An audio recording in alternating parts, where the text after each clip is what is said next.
In the bustling heart of Madrid, where the aroma of fresh churros mingled with the sharp tang of espresso, Elena Vargas wiped down the sticky counter of Café Sol for what felt like the 100th time that morning.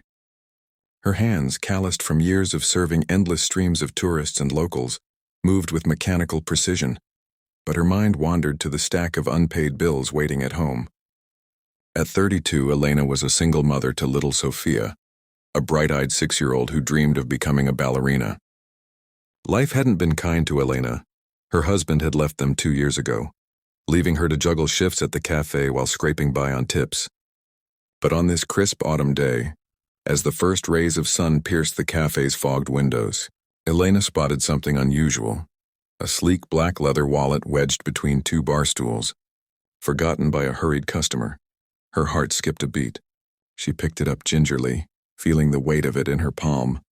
Peeking inside, she saw a thick wad of euros, enough to cover her rent for months, and a driver's license belonging to a man named Alejandro Rivera.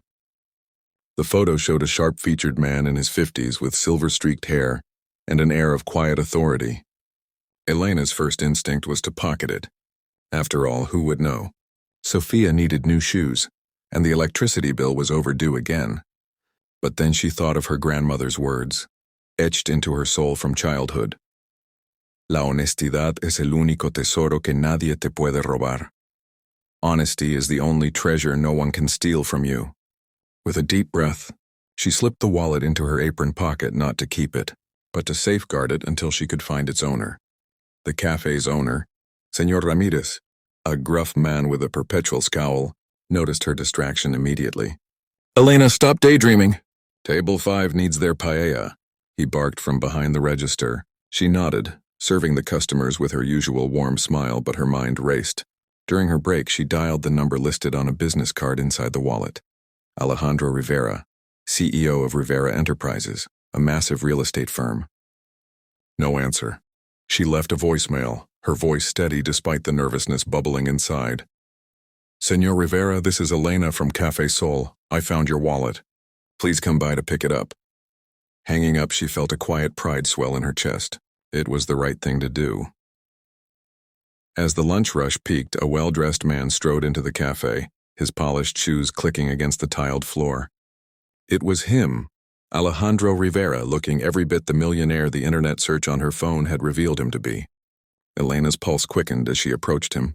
"Señor Rivera, I have your wallet," she said, pulling it from her apron and handing it over with a polite nod. His eyes widened in surprise, then softened with gratitude. "You have no idea what this means to me," he murmured, checking its contents. Everything was intact, not a euro missing. He pressed a generous tip into her hand, a crisp 100-euro note, and thanked her profusely before leaving in a hurry. Elena tucked the tip away, feeling a spark of hope. Maybe this was a sign that things were turning around. But as the afternoon wore on, Señor Ramirez summoned her to his cramped office at the back of the cafe. His face was thunderous. "Elena, what were you thinking? Handing over a customer's wallet without telling me first? What if he accused us of theft? We have policies for lost items. They go through management." She stared at him, stunned. "But I did the right thing. I returned it immediately." Ramirez shook his head, his voice cold. "Rules are rules. You're fired. Clean out your locker and leave." The words hit her like a slap. Fired for being honest? Tears stung her eyes as she gathered her things. The other waitresses whispering sympathetically but too afraid to intervene. Walking home through the crowded streets of Puerta del Sol, Elena felt the weight of the world crushing her. How would she explain this to Sofia? The little girl was waiting at their tiny apartment, her tutu from dance class still on, eyes sparkling with innocence. "Mama, why are you home early?" Sofia asked, hugging her legs. Elena forced a smile, kneeling to her level. "Just a little surprise, mi amor. Let's make some tortillas together." But inside, despair clawed at her. That night, as Sofia slept, Elena sat by the window, staring at the city lights, wondering if kindness was just a fool's game in a world that rewarded the ruthless. Hours ticked by in agonizing slowness. The next morning, Elena woke to the sound of her phone buzzing incessantly. It was an unknown number. "Hola, is this Elena Vargas?" A deep voice asked. "This is Alejandro Rivera. I need to speak with you urgently." Her stomach twisted. Had she done something wrong? Did he think she took something after all? She agreed to meet him back at Café Sol, her former workplace, though the thought made her nauseous. Arriving at the cafe, she found it unusually quiet. Señor Ramirez was there, looking flustered, and Alejandro stood at the counter, his presence commanding the room. "Elena," Alejandro said, his eyes kind but intense. "After you returned my wallet, I couldn't stop thinking about your honesty. In my line of work, trust is rare.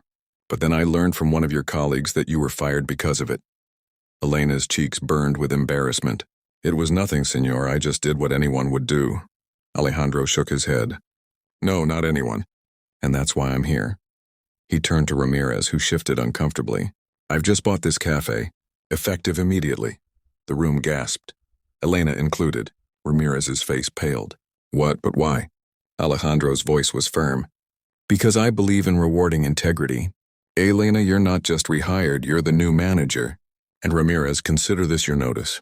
In my businesses, we value people like Elena, not petty rules that punish goodness." The unexpected turn left Elena reeling. Manager, her? She had no formal education, just years of hard work and a heart full of dreams for her daughter. As the reality sank in, tears streamed down her face, not of sorrow but of overwhelming relief. Alejandro pulled her aside, his voice softening. "There's more. Inside that wallet was a photo of my late wife. It was the last thing she gave me before she passed. You didn't just return money, you returned a piece of my soul." In that moment, Elena realized the profound impact of her simple act. It wasn't just about the wallet. It was about restoring faith in humanity for a man who had everything yet felt so alone. The climax came as Alejandro handed her a check, not for pity, but for partnership. "Use this to start that dance studio Sophia dreams of. Invest in yourself, Elena. Kindness like yours deserves to flourish." She hugged him, whispering, "Gracias, señor, you've changed our lives." But deep down, she knew it was her selflessness that had sparked this transformation. In the weeks that followed, Café Sol transformed under Elena's leadership. It became a haven of warmth, where acts of kindness were celebrated and employees were treated like family. Sophia twirled in her new ballet shoes, her laughter filling their home. Elena often reflected on that fateful day, sharing the story with patrons over steaming cups of café con leche. It reminded her and them that in a world often shadowed by cynicism, a single act of honesty could ignite a chain of generosity, proving that the power of humanity lies not in wealth or status, but in the quiet choices we make every day. And so, as the sun set over Madrid's vibrant streets, Elena looked to the horizon with hope.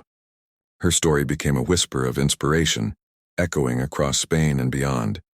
Be kind, for the universe has a way of returning it tenfold. In the end, it's our selflessness that truly makes us rich.